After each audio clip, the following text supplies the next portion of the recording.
Chapter 14. Your subconscious mind and marital problems. Ignorance of the functions and powers of the mind is the cause of all marital trouble. Friction between husband and wife can be solved by each using the law of mind correctly. By praying together, they stay together. The contemplation of divine ideals, the study of the laws of life, the mutual agreement on a common purpose and plan, and the enjoyment of personal freedom bring about that harmonious marriage, that wedded bliss, that sense of oneness where the two become one. The best time to prevent divorce is before marriage. It is not wrong to try to get out of a very bad situation. But, why get into the bad situation in the first place? Would it not be better to give attention to the real cause of marital problems, in other words, to really get at the root of the matter involved? As with all other problems of men and women, the problems of divorce, separation, annulment and endless litigation are directly traceable to lack of knowledge of the working and interrelationship of the conscious and subconscious mind. The meaning of marriage. Marriage to be real must first be on a spiritual basis. It must be of the heart, and the heart is the chalice of love. Honesty, sincerity, kindness and integrity are also forms of love. Each partner should be perfectly honest and sincere with the other. It is not a true marriage when a man marries a woman for her money, social position, or to lift his ego, because this indicates a lack of security, honesty, and true love. Such a marriage is a farce, a sham and a masquerade. When a woman says, "I am tired of working, I want to get married because I want security," her premise is false. She is not using the laws of mind correctly. Her security depends upon her knowledge of the interaction of the conscious and subconscious mind and its application. For example, a woman will never lack for wealth or health if she applies the techniques outlined in the respective chapters of this book. Her wealth can come to her independent of her husband, father, or anyone else. A woman is not dependent on her husband for health, peace, joy, inspiration, guidance, love, wealth, security, happiness, or anything in the world. Her security and peace of mind come from her knowledge of the inner powers within her and from the constant use of the laws of her own mind in a constructive fashion. How to attract the ideal husband. You are now acquainted with the way your subconscious mind works. You know that whatever you impress upon it will be experienced in your world. Begin now to impress your subconscious mind with the qualities and characteristics you desire in a man. The following is an excellent technique. Sit down at night in your armchair, close your eyes, let go, relax your body, become very quiet, passive and receptive. Talk to your subconscious mind and say to it, "I am now attracting a man into my experience who is honest, sincere, loyal, faithful, peaceful, happy and prosperous. These qualities which I admire are sinking down into my subconscious mind now. As I dwell upon these characteristics, they become a part of me and are embodied subconsciously. I know there is an irresistible law of attraction and that I attract to me a man according to my subconscious belief.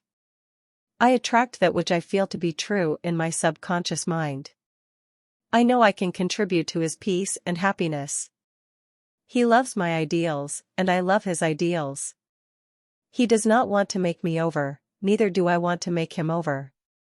There is mutual love, freedom and respect." Practice this process of impregnating your subconscious. Then, you will have the joy of attracting to you a man possessing the qualities and characteristics you mentally dwelt upon. Your subconscious intelligence will open up a pathway whereby both of you will meet, according to the irresistible and changeless flow of your own subconscious mind. Have a keen desire to give the best that is in you of love, devotion, and cooperation. Be receptive to this gift of love which you have given to your subconscious mind. How to attract the ideal wife. Affirm as follows: "I now attract the right woman who is in complete accord with me." This is a spiritual union because it is divine love functioning through the personality of someone with whom I blend perfectly. I know I can give to this woman love, light, peace, and joy. I feel and believe I can make this woman's life full, complete and wonderful. I now decree that she possesses the following qualities and attributes. She is spiritual, loyal, faithful and true. She is harmonious, peaceful and happy. We are irresistibly attracted to each other. Only that which belongs to love, truth and beauty can enter my experience. I accept my ideal companion now. As you think quietly and with interest on the qualities and attributes which you admire in the companion you seek, you will build the mental equivalent into your mentality. Then, the deeper currents of your subconscious mind will bring both of you together in divine order. No need for third mistake. Recently, a teacher said to me, I have had 3 husbands, and all 3 have been passive, submissive, and dependent on me to make all decisions and govern everything. Why do I attract such type men? I asked her whether she had known that her second husband was he effeminate type, and she replied, of course not. Had I known, I would not have married him. Apparently she had not learned anything from the first mistake. The trouble was with her own personality makeup.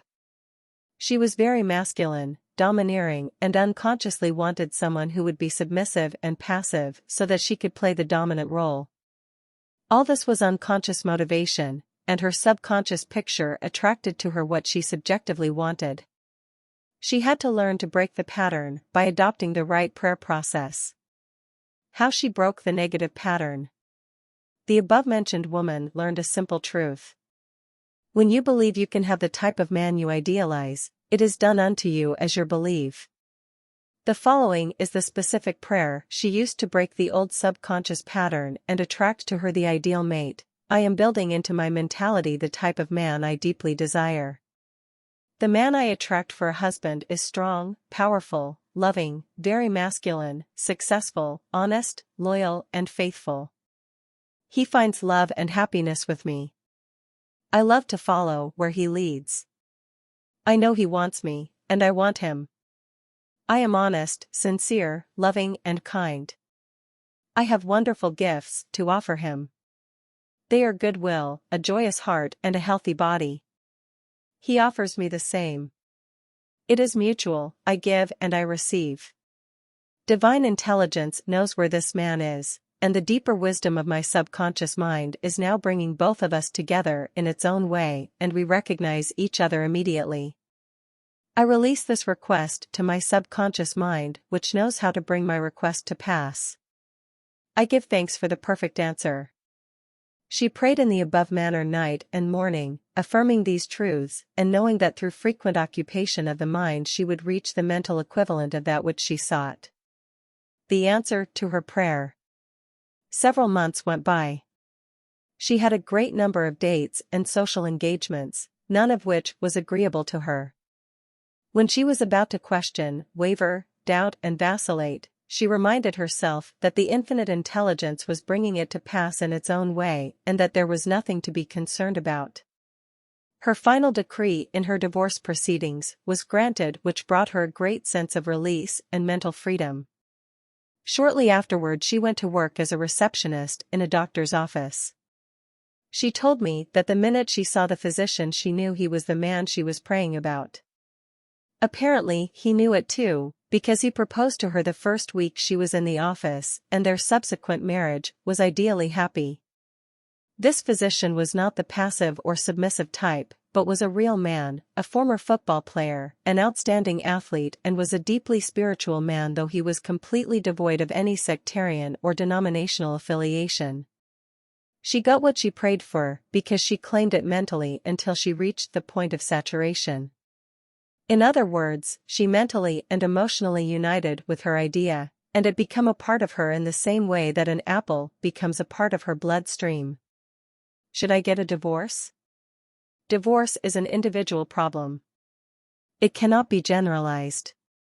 In some cases, of course, there never should have been a marriage. In some cases, divorce is not the solution, no more so than marriage is the solution for a lonely man. Divorce may be right for one person and wrong for another. A divorced woman may be far more sincere and noble than may of her married sisters who perhaps are living a lie. For example, I once talked with a woman whose husband was a dope fiend, an ex-convict, a wife beater and a non-provider. She had been told it was wrong to get a divorce. I explained to her that marriage is of the heart. If two hearts blend harmoniously, lovingly, and sincerely, that is the ideal marriage. The pure action of the heart is love. Following this explanation, she knew what to do. She knew in her heart that there is no divine law which compelled her to be browbeaten, intimidated and beaten because someone said, "I pronounce you man and wife." If you are in doubt as to what to do, ask for guidance, knowing that there is always an answer, and you will receive it. Follow the lead that comes to you in the silence of your soul. It speaks to you in peace. Drifting into divorce. Recently, a young couple, married only for a few months, were seeking a divorce. I discovered that the young man had a constant fear that his wife would leave him. He expected rejection and he believed that she would be unfaithful. These thoughts haunted his mind and became an obsession with him. His mental attitude was one of separation and suspicion. She felt unresponsive to him, it was his own feeling or atmosphere of loss and separation operating through them. This brought about a condition or action in accordance with the mental pattern behind it. There is a law of action and reaction, or cause and effect. The thought is the action and the response of the subconscious mind is the reaction. His wife left home and asked for a divorce, which is what he feared and believed she would do. Divorce begins in the mind. Divorce takes place first in the mind, the legal proceedings follow after. These two young people were full of resentment, fear, suspicion, and anger. These attitudes weaken, exhaust, and debilitate the whole being. They learned that hate divides and that love unites. They began to realize what they had been doing with their minds. Neither one of them knew the law of mental action, and they were misusing their minds and bringing on chaos and misery. These two people went back together at my suggestion and experimented with prayer therapy. They began to radiate love, peace, and goodwill to each other. Each one practiced radiating harmony, health, peace, and love to the other, and they alternated in the reading of the Psalms every night. Their marriage is growing more beautiful every day. The nagging wife. Many times the reason the wife nags is because she gets no attention. Oftentimes, it is a craving for love and affection. Give your wife attention and show your appreciation. Praise and exalt all her many good points. There is also the nagging type of woman who wants to make the man conform to her particular pattern. This is about the quickest way in the world to get rid of a man. The wife and the husband must cease being scavengers, always looking at the petty faults or errors in each other. Let each give attention and praise for the constructive and wonderful qualities in the other. The brooding husband, if a man begins to brood, grows morbid against his wife because of the things she said or did, he is, psychologically speaking, committing adultery. One of the meanings of adultery is idolatry, giving attention to or uniting mentally with that which is negative and destructive. When a man is silently resenting his wife and is full of hostility toward her, he is unfaithful. He is not faithful to his marriage vows, which are to love, cherish, and honor her all the days of his life. The man who is brooding, bitter, and resentful can swallow his sharp remarks, abate his anger, and he can go to great lengths to be considerate, kind, and courteous. He can deftly skirt the differences. Through praise and mental effort, he can get out of the habit of antagonism. Then, he will be able to get along better, not only with his wife, but with business associates also. Assume the harmonious state and eventually you will find peace and harmony. The great mistake. A great mistake is to discuss your marital problems or difficulties with neighbors and relatives. Suppose, for example, a wife say to the neighbor, "John never gives me any money. He treats my mother abominably, drinks to excess, and is constantly abusive and insulting." Now, this wife is degrading and belittling her husband in the eyes of all the neighbors and relatives. He no longer appears as the ideal husband to them. Never discuss your marital problems with anyone except a trained counselor. Why cause numerous people to think negatively of your marriage? Moreover, as you discuss and dwell upon these shortcomings of your husband, you are actually creating these states within yourself. Who is thinking and feeling it? You are. As you think and feel, so are you. Relatives will usually give you the wrong advice. It is usually biased and prejudiced because it is not given in an impersonal way. Any advice you receive which violates the golden rule, which is a cosmic law, is not good or sound. It is well to remember that no two human beings ever lived beneath the same roof without clashes of temperament, periods of hurts and stain. Never display the unhappy side of your marriage to your friends. Keep your quarrels to yourself. Refrain from criticism and condemnation of your partner. Don't try to make your wife over. A husband must not try to make his wife into a second edition of himself. The tactless attempt to change her in many ways is foreign to her nature.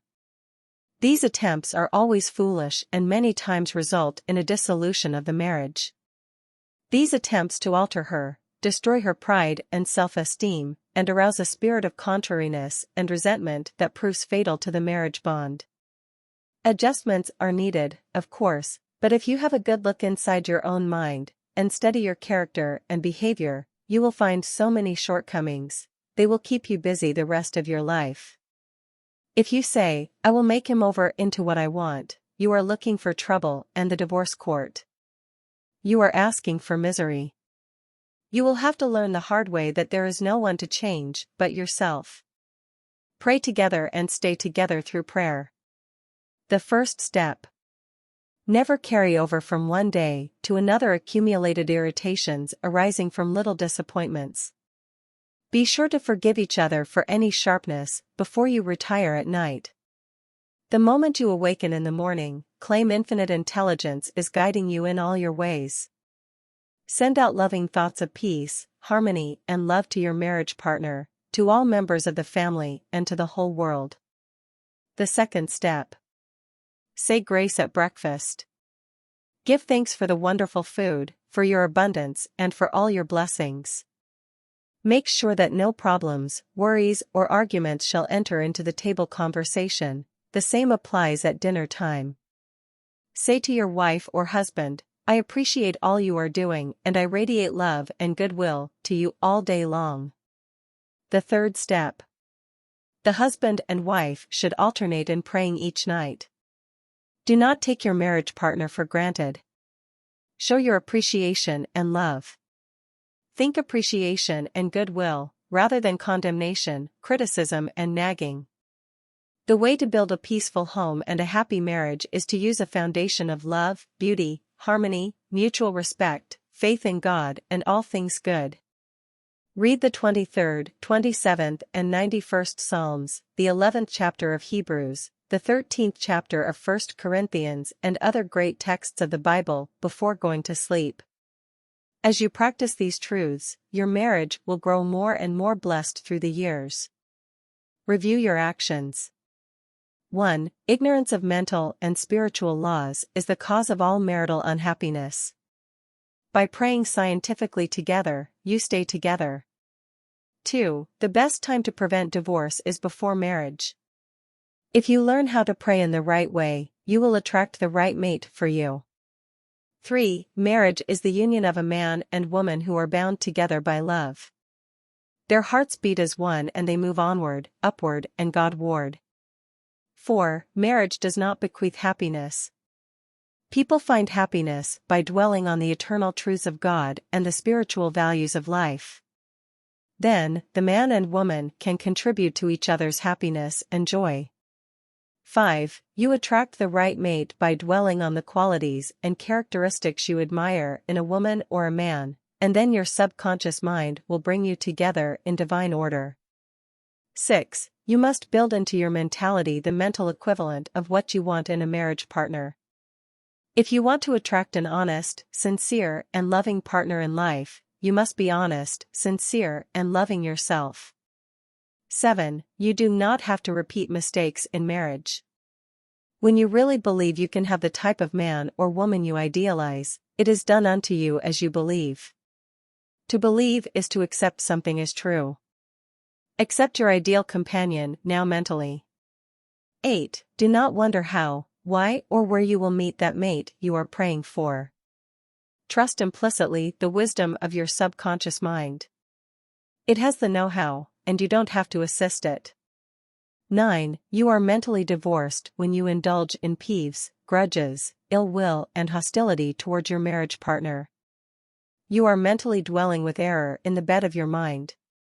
Adhere to your marriage vows. I promise to cherish, love, and honor him, her, all the days of my life. 10. Cease projecting fear patterns to your marriage partner. Project love, peace, harmony, and goodwill, and your marriage will grow more beautiful and more wonderful through the years. 11. Radiate love, peace, and goodwill to each other. These vibrations are picked up by the subconscious mind, resulting in mutual trust, affection, and respect. 12. A nagging wife is usually seeking attention and appreciation. She is craving for love and affection. Praise and exalt her many good points. Show her that you love her and appreciate her. 13. A man who loves his wife does not do anything unloving or unkind in word, manner, or action. Love is what love does. 14. In marital problems, always seek expert advice. You would not go to a carpenter to pull a tooth, neither should you discuss your marriage problems with relatives or friends. You should go to a trained person for counsel. 15. Never try to make your wife or husband over. These attempts are always foolish and tend to destroy the pride and self-esteem of the other. Moreover, it arouses a spirit of resentment that proves fatal to the marriage bond. Cease trying to make the other a second edition of yourself. 16. Pray together and you will stay together. Scientific prayer solves all problems. Mentally picture your wife as she ought to be, joyous, happy, healthy, and beautiful. See your husband as he ought to be, strong, powerful, loving, harmonious, and kind. Maintain this mental picture and you will experience the marriage made in heaven, which is harmony and peace.